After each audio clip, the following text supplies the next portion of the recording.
Sarah Chen wiped the sweat from her brow as she finished her evening rounds at Starlight Meadows Dairy Farm. The late summer air hung heavy with the scent of fresh-cut hay and wildflowers, a comforting constant in her daily routine. As she headed back toward the farmhouse, a brilliant flash of blue light streaked across the darkening Wisconsin sky, followed by a thunderous crash that shook the ground beneath her feet. Her first thought went to her cows. They were oddly calm, still peacefully grazing in the pasture despite the commotion. Following the trail of disturbed corn rows, Sarah discovered what looked like a massive crystal teardrop embedded in her field. The object's surface rippled with iridescent patterns, casting rainbow reflections across the surrounding stalks of corn. "Hello," she called out, clutching her flashlight tighter. "Anyone need help?" A section of the crystal's surface became transparent, revealing three tall, elegant beings that seemed to be crafted from living crystal themselves. Their translucent bodies contained swirling patterns of light, like aurora borealis trapped in glass. As they emerged from their ship, they moved with an otherworldly grace that made Sarah's jaw drop. The moment the aliens caught her scent on the breeze, they froze. Their crystalline forms began to pulse with gentle colors, soft pinks, warm golds, and peaceful blues. The tallest one activated a small device that projected a holographic interface. "Human." The device translated in a melodic voice, "You are extraordinary." The alien's own voice sounded like wind chimes in a gentle breeze. Sarah took a cautious step back. "I'm Sarah Chen. Are you all right? Your ship looks damaged." The aliens exchanged glances, their bodies synchronizing into the same shade of surprised violet. "We are the Luminary," the translator conveyed. "Our navigation crystal cracked during an ionic storm. But your presence, it is difficult to focus on repairs. You humans emit the most enchanting resonance we have ever encountered." To demonstrate, one of the smaller Luminary approached Sarah with careful, respectful movements. As it drew closer, its crystalline form began to chime softly, creating a harmony that made Sarah think of summer sunsets and warm cookies fresh from the oven.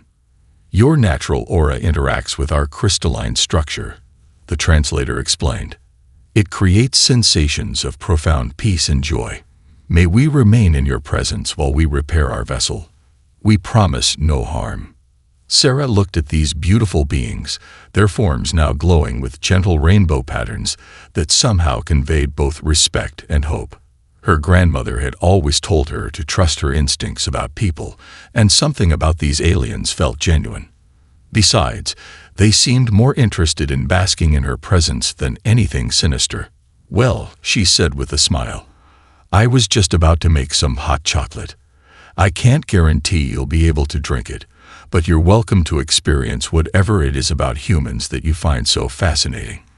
Just promise to tell me more about your world while you're here." The luminaries' bodies brightened with happy golden light, and Sarah realized this was going to be the beginning of quite an interesting story to tell at the next town hall meeting. Dr. James Martinez stood at the window of his Singapore laboratory, watching as another crystalline luminary ship descended gracefully through the clouds. In the 3 weeks since Sarah Chen's encounter in Wisconsin, Earth's skies had become a spectacular light show of alien vessels arriving from every corner of the galaxy.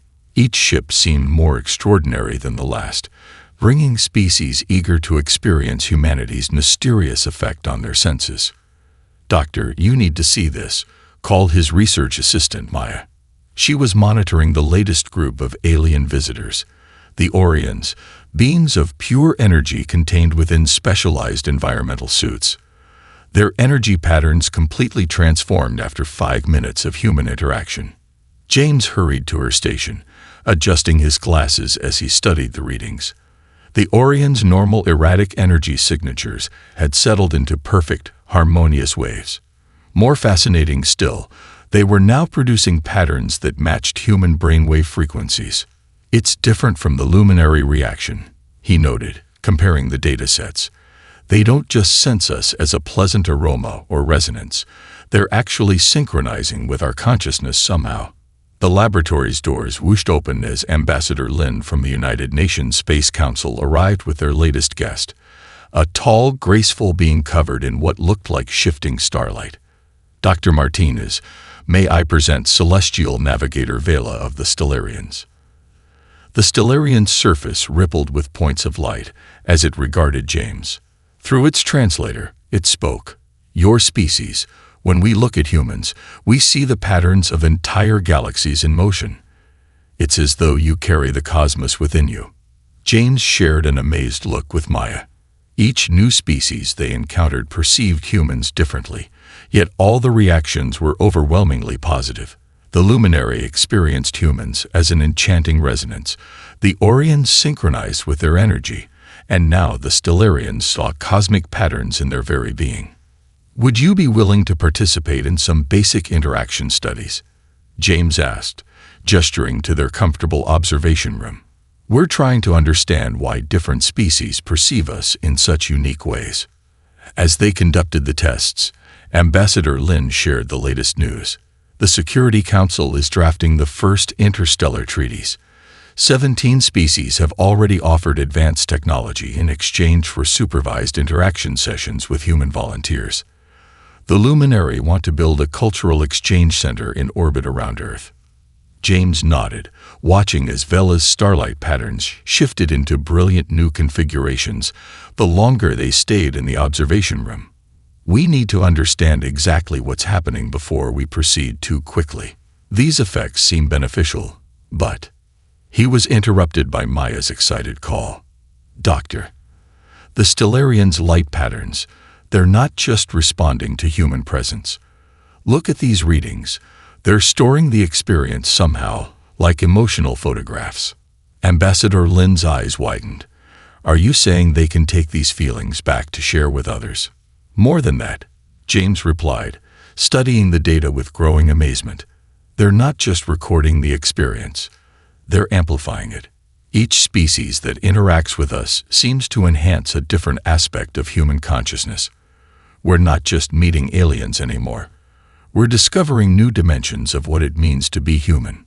The starlight patterns dancing across Vela's form seemed to pulse in agreement, and James realized they were only beginning to understand humanity's place in the cosmic community. Sarah Chen adjusted her new diplomatic uniform as she stepped into the gleaming halls of the Human Interaction Program's first facility in Geneva. 6 months had passed since her evening encounter with the Luminary, and now she found herself at the heart of humanity's most ambitious interstellar initiative. The building itself was a marvel of alien-human collaboration, with walls that shifted colors to accommodate the visual preferences of different species. Ms. Chen, your 3 o'clock appointment has arrived, announced the AI assistant. The delegation from the Nebula Collective is waiting in Garden Room 3. Sarah smiled, remembering how far they'd come from those first uncertain days. The Human Interaction Program, or HFY as everyone called it, had transformed diplomatic relations across the galaxy. Each carefully designed interaction space catered to specific alien physiologies while ensuring human comfort and safety. She entered the garden room to find 3 nebulans floating like cosmic clouds of purple and silver gas within their environmental fields. Their translator devices chimed softly as she approached. "Welcome to Earth," Sarah said warmly. "I understand this is your first visit to a human facility." The largest nebulan shifted into a spectacular spiral pattern. Indeed, we have traveled 17 light-years after hearing tales of human resonance. Our species processes emotional states through gaseous exchange, and we are eager to experience your unique essence. As they began the standard interaction session, Sarah noticed the nebulan's colors shifting to match the sunset shades of the garden's ambient lighting. Dr. Martinez's latest research had shown that each species not only perceived humans differently, but also gained unique benefits from the interaction. The door chimed, and Dr. Martinez himself entered with his latest findings displayed on a holographic tablet. "Sarah, you need to see this." The Stellarians shared their stored human interaction patterns with their home world, and the results are extraordinary. He projected a series of images showing vast stellar nurseries where new stars were forming at unprecedented rates. Apparently, the amplified human resonance they captured has accelerated stellar formation in previously dormant regions of space. They're calling it the human harmony effect. The nebulons pulsed with excitement, their gaseous forms swirling faster. This confirms our theories. Human consciousness carries patterns that reflect universal creation itself. Each species perceives the aspect that most closely matches their own evolutionary path. Sarah watched in amazement as the nebulons began to glow with soft light, something their species hadn't been known to do before. The garden's monitoring systems recorded everything, adding to their growing understanding of humanity's gift to the galaxy. "We would like to propose an exchange," the Nebulan spokesperson announced. "Our people can traverse solar winds as naturally as humans walk. We offer to teach human consciousness to ride the stellar currents in return for establishing a permanent cultural exchange center in the Horsefet Nebula." As Sarah prepared to relay this remarkable offer to the Heb Council, she caught her reflection in the garden's crystalline walls. She was no longer just a Wisconsin dairy farmer. She had become part of something greater, a bridge between Earth and the stars. The universe, it seemed, had been waiting for humanity all along. The shimmering nebula stretched before Sarah's ship like a cosmic tapestry of purple and gold. After 6 months of training with the Nebulans, she had earned her wings as one of Earth's first stellar current riders. Now, as a member of the Galactic Security Force, she patrolled the busy trade routes between Earth and the new alien embassies. "Unusual energy signature detected," her ship's AI announced. "Configuration matches the Stardust Pirates' previous appearances." Sarah adjusted her neural interface, connecting deeper with her ship's systems. The Stardust Pirates had emerged shortly after Earth opened its doors to the galaxy, a mysterious group interested in collecting and distributing human resonance. While they hadn't hurt anyone, unauthorized collection of human essence was strictly regulated. "Show me their flight path," she requested. The holographic display revealed a sleek vessel riding the stellar currents with impressive skill. Its hull seemed to be made of flowing mercury, reflecting the starlight in mesmerizing patterns. A familiar voice crackled over her comm system. "Greetings, current rider Chen. I wondered when we'd finally meet." "Captain Aurora," Sarah replied, recognizing the notorious leader of the Stardust Pirates. "Your reputation precedes you. Would you care to explain what you're doing in regulated space?" The Mercury-like ship performed an elegant turn, coming alongside Sarah's vessel. Through the quantum blast viewport, she could see the captain, a being composed of swirling rainbow energies in a vaguely humanoid form. "We're on a mission of mercy," Aurora explained.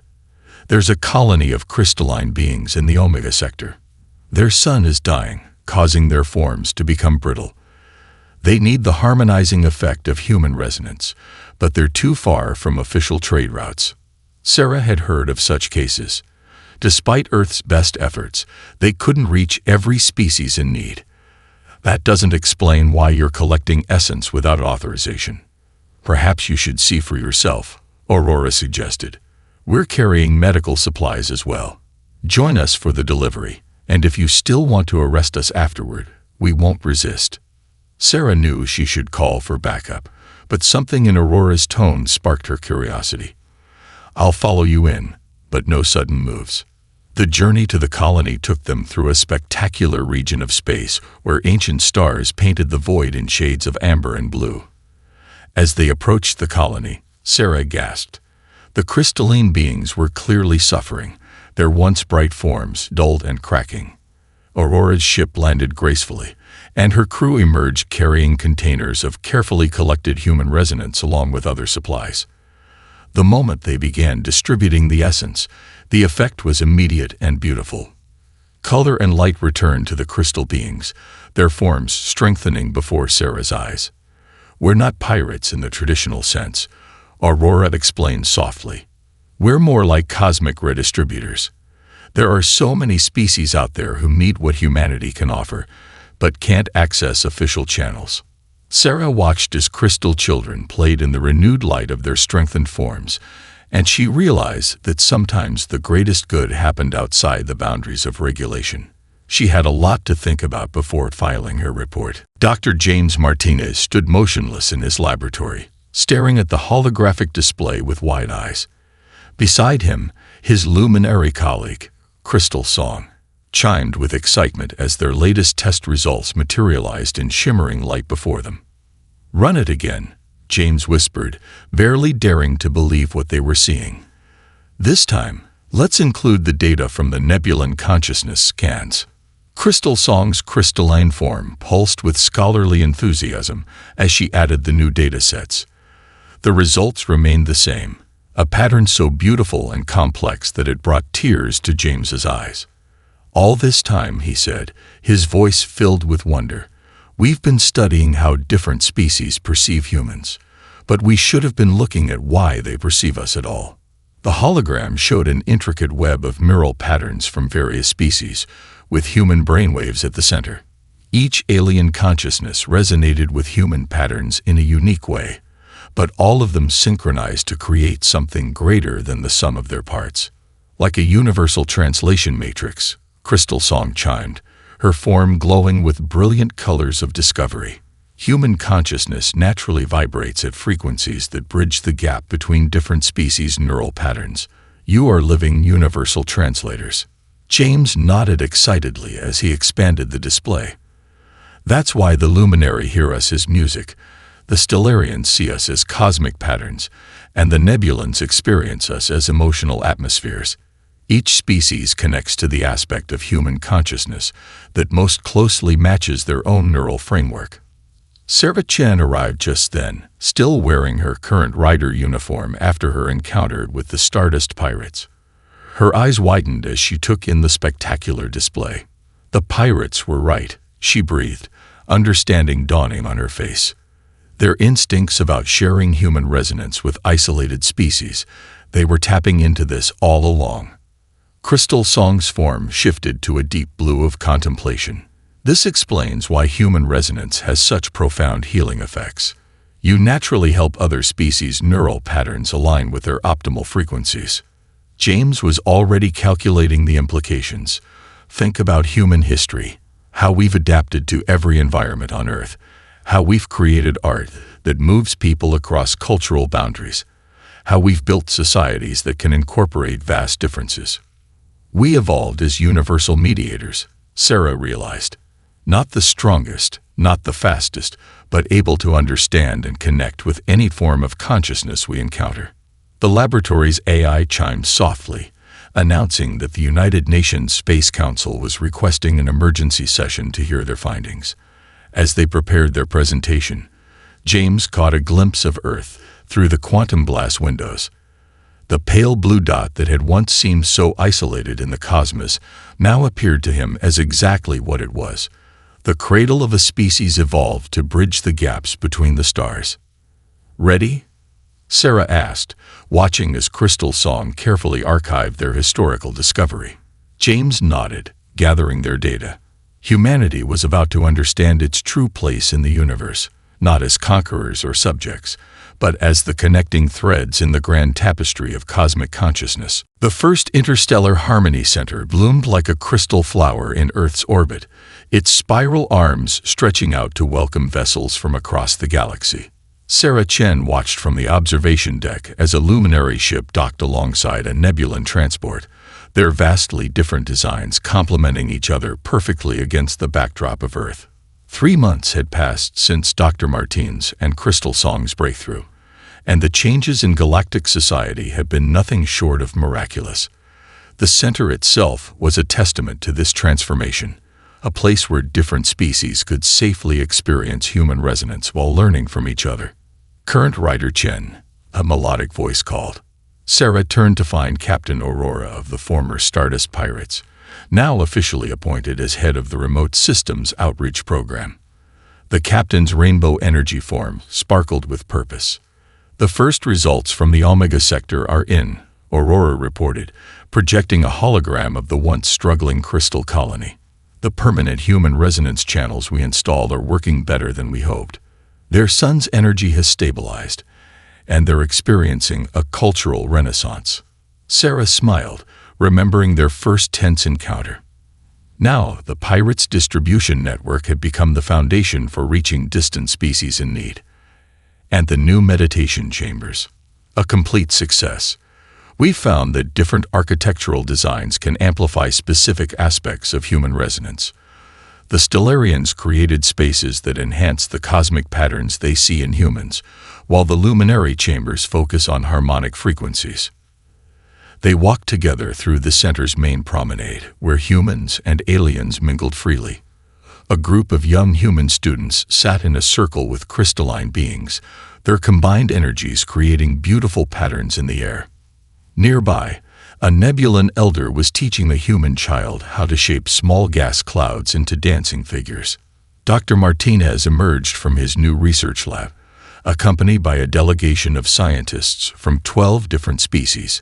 Sarah, Aurora, you need to see this. His excitement was contagious as he led them to a massive holographic display. We've been mapping the spread of human resonance through the galaxy, he explained, showing a web of glowing lines connecting thousands of worlds. Each species that interacts with humans becomes a secondary resonance carrier, spreading harmony in their own unique way. The effect is exponential. Aurora's form shifted to a deep gold of satisfaction, just like the old days, spreading the gift, but better.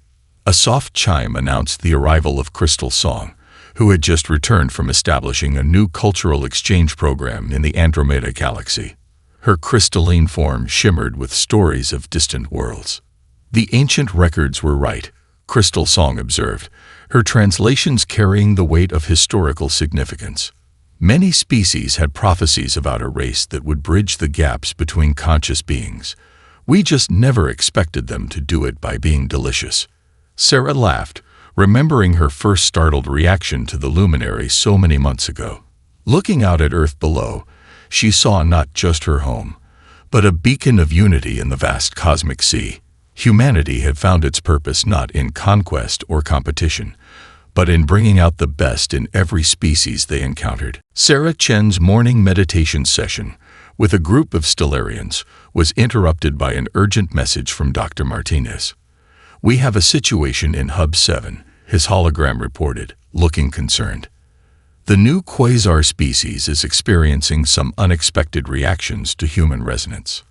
She hurried through the crystalline corridors of the Harmony Center, noting how the usually smooth operation of the facility had developed small signs of strain. Near the hydroponics garden, a Nebulan diplomat's gaseous form was pulsing with agitation as they tried to share space with a group of energy-sensitive Orions. Their natural frequencies are clashing, Crystal Song explained, joining Sarah at a monitoring station. The quasar beings process human resonance so intensely that it's creating feedback loops. Other species are finding it overwhelming. In Hub 7, they found Dr. Martinez studying a group of quasars, beautiful beings that looked like miniature galaxies in humanoid form. Their presence was causing the center's resonance meters to spike off the charts. "Watch this," James said, displaying a holographic replay. When a human entered the quasar's space, their natural resonance was amplified 1,000-fold. The resulting energy surge had disrupted the delicate harmony other species relied upon. It's not just about sharing space anymore, Sarah realized, watching the readings fluctuate. Each new species we meet experiences us differently, and we need to account for how those experiences affect everyone else. Captain Aurora arrived with a potential solution. In the outer reaches, we found that stellar nurseries could act as natural buffers. What if we redesigned the center's layout based on cosmic principles? The idea sparked a flurry of activity. Crystal Song's crystalline form brightened with inspiration as she projected a new design. We could arrange spaces like a galaxy, more intense interactions at the core, with harmonizing buffer zones spiraling outward. Sarah watched as human engineers and alien architects began working together, combining their unique perspectives. The Nebulans suggested atmospheric chambers that could filter and modulate resonance levels. The luminary designed crystal matrices to channel and distribute human essence more evenly. "Look at this," Dr. Martinez called excitedly. He showed them data from a chamber where quasar children were playing with human kids. "The children's natural adaptability is helping us understand how to balance the energies. They're unconsciously adjusting their resonance patterns to accommodate each other. The solution, they realized, wasn't to limit interactions but to learn from them. Each challenge they faced taught them more about the complex web of relationships between species. The Harmony Center began evolving, its spaces becoming more fluid and adaptive." Sarah found herself in a newly designed observation room, watching as a quasar elder shared stories with a mixed group of beings. The elder's intense resonance was now contained within a field that transformed it into a gentle background harmony, adding depth to the shared experience rather than overwhelming it. "We're not just building bridges anymore," she told Crystal Song as they observed the peaceful gathering. "We're learning to be conductors in a universal symphony." 5 years after the luminary crashed in her cornfield, Sarah Chen stood in the garden of her new home, a terraformed asteroid that combined Earth's natural beauty with advanced alien architecture. The garden's crystal dome offered a spectacular view of the Harmony Center's spiral arms, now home to representatives from over 1,000 species. "Your morning visitors have arrived," the garden's AI announced softly. Sarah smiled as she watched a group of young aliens approaching through the flowering paths. There were luminary children whose crystal forms sparkled like morning dew, nebulan youngsters floating like colorful clouds, and even a small quasar child whose galaxy-like form had learned to dim its brilliance to play with others. "Story time?" asked the quasar child, their voice twinkling like starlight. The others gathered around eagerly. Story sessions with humans had become a beloved tradition across species. "How about the tale of how we all found each other?" Sarah suggested, settling onto a bench made of living crystal, a gift from Crystal Song. As she began the story, Dr. Martins and Captain Aurora arrived for their weekly research meeting. The distribution network just reached the Carina Nebula, Aurora reported, her rainbow form glowing with satisfaction. "Every new species we meet adds their own note to the harmony. The galaxy feels more alive than ever." James nodded, pulling up a holographic display of their latest findings. "The children born since first contact are showing remarkable abilities. Human kids naturally modulate their resonance to match their alien friends, while alien children are developing new ways to process and share human essence." Through the dome, they could see Earth shining like a blue jewel. The planet had changed too, with floating cities designed by the luminary and vast garden complexes created by the nebulans. Yet the small dairy farm where it all began remained preserved as a historic site, its fields still growing corn beneath the Wisconsin sky. "Remember when we thought being delicious to aliens would be a problem?" Sarah laughed, watching the children play. A young luminary was teaching a human girl how to create rainbow patterns in the air, while a nebulan child showed others how to shape clouds into dancing forms. Crystal Song emerged from the garden's crystal paths, her form resonating with news. "The Galactic Council has approved the expansion of the education program. They're calling it the Harmony Generation Initiative, raising children of all species together to build a more connected future." Sarah felt a tug at her sleeve. The quasar child was pointing to the stars, visible through the crystal dome. "Can you tell us about the first luminary ship again? The one that started everything?" Looking at the eager faces around her, Sarah saw the future they had built, not just a peaceful galaxy, but one filled with wonder and possibility. Humanity had found its place among the stars not because they were the strongest or smartest, but because they had something far more precious to share, the ability to bring out the best in every being they met. "Well," she began, as stars twinkled overhead, and the garden hummed with the gentle resonance of 1,000 harmonious species. "It all started on a warm summer evening in Wisconsin.